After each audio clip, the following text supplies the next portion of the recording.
Kamusta mga boss? Ayun, first day nga ng Ramadan ngayon. So ayan, papakita ko sa inyo kung ano yung itsura ng first day of Ramadan dito sa Jeddah, Saudi Arabia. Ito yung bahay namin mga boss, yan. Yan, makikita nyo medyo peaceful pa yung yung kalsada yan. Onti lang yung sasakyan na mga dumadaan, no? Kasi karamihan ngayon parang natutulog ata yung mga locals. So ayan. Ayan, ihahatid nga natin si Boss Madam muna sa trabaho. Ayan, kasi 9 o'clock yung pasok ni Boss Madam. Ayan, ayan yung sasakyan natin. Hindi na si Boss Madam, yan. Nag-start na siya ng sasakyan. So ayan, alis muna kami mga boss. Ayan mga boss, alis muna kami ni Boss Madam. So ito si Boss Madam. Boss Madam, ay ka muna. Ayan.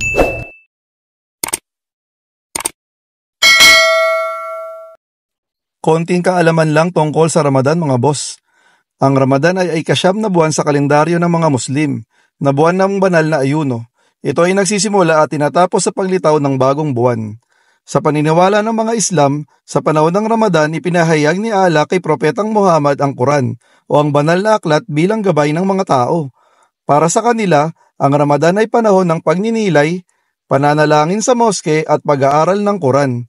Pinatatawad ni Allah ang sino man na nagsasagawa ng pag-ayuno, panalangin at pananampalataya sa buwan ng Ramadan. Gayunpaman, ang Ramadan ay tinuturing na panahon upang sanayin ang disiplina sa sarili sa pamamagitan ng pag-aayuno. Ang pag-aayuno ay hindi lamang pagliban sa pagkain, ngunit ito rin ay pagliban sa pag-inom, pakikipagtalik at lahat ng uri ng immoral na gawain, kabilang ang hindi maganda at maruming pag-iisip. Matapos ang panalangin sa paglubog ng araw, ang mga Muslim ay nagsasama-sama sa kanilang mga tahanan upang tapusin ang kanilang pag-ayuno sa pamamagitan ng isang salo-salo kasamang ilang mga kaibigan. May mga panalangin din na sinasambit sa loob ng moske at may bahagi ng Quran ang binibigkas ng sabay-sabay sa buong buwan ng pagdiriwang ng Ramadan. Ang namumuno ay nagpapatunog ng bell o drum bilang hudyat at maaari ng kumain. Ang pagkain sa maling oras ay tinuturing na hindi katanggap-tanggap at ang nawalang araw na ito ng som ay maaaring bawiin sa ibang araw na itinakda bilang araw ng pag-aayuno.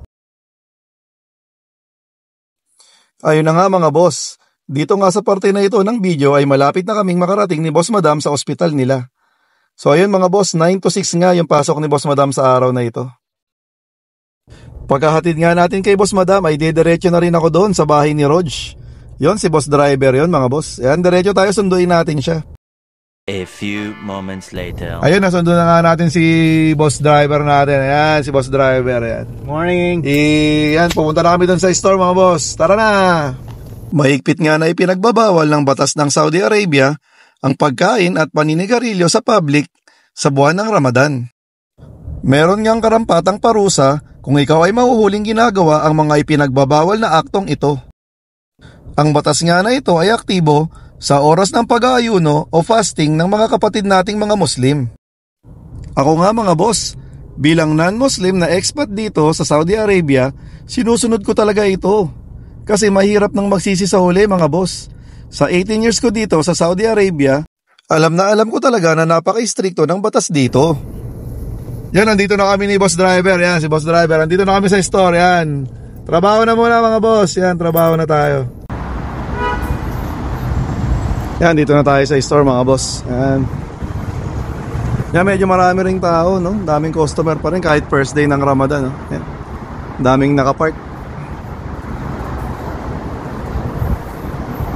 Yan yung first day ng Ramadan dito mga boss sa labas ng store namin. Yan, daming tao pa rin, no?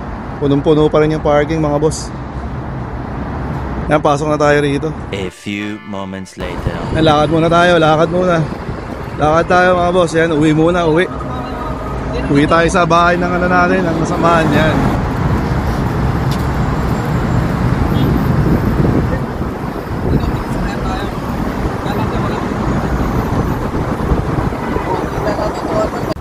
Uwian na, ano na oh, yan.